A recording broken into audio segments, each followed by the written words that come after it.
umukiza yazukaga, ari batangaza iby'intsinzi yo kuzuka, ati nje kuzuka ndetse n'ubugingo, ibyo bikaduha guhamya twizeye, kandi yavuze ko ku munsi w'amateka azagaruka akatujyana mu ijuru, tuzazamurwa nk'abana b'ubwami, tuzagendera ku magare yaka umuriro, tuzakirwa na marayika, tuzahora turi mu munezero, tuzazamurwa nk'abana b'ubwami, tuzagendera ku magare yaka umuriro, tuzakirwa na marayika,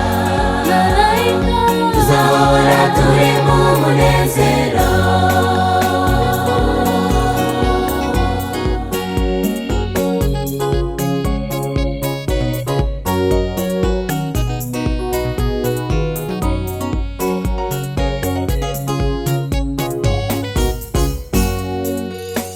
Umukiza yagendaga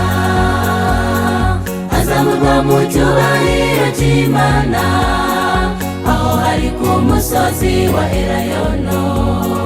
ati sinzabasiga muri ndi imfubyi, mu cyumba cyo hejuru kuri Pentekote, asohoza isezerano ahimbazwe,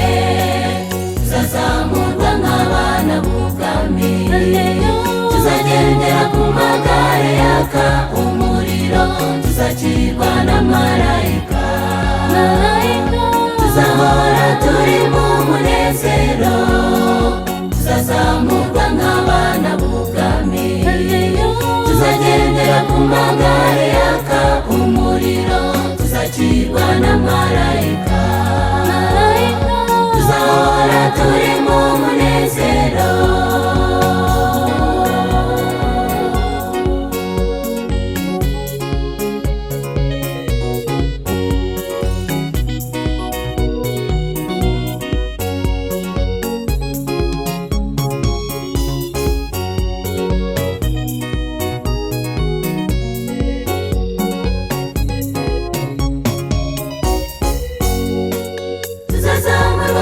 Turembo kwezi,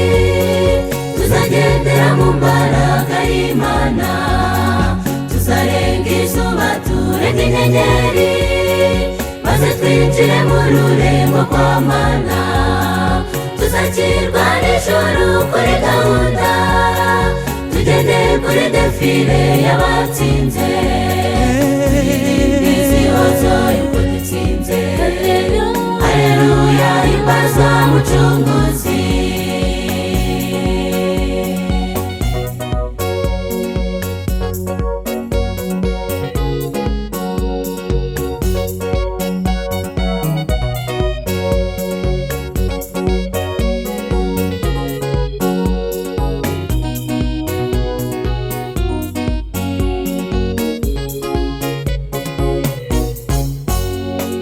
Tuzazamurwa mu bicu turembo kwezi,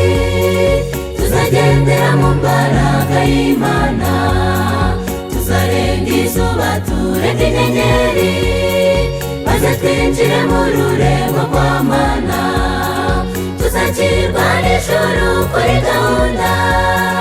tugende kuri defile y'abatsinze, izihozo yuko dutsinze, haleluya himbazwa mucunguzi,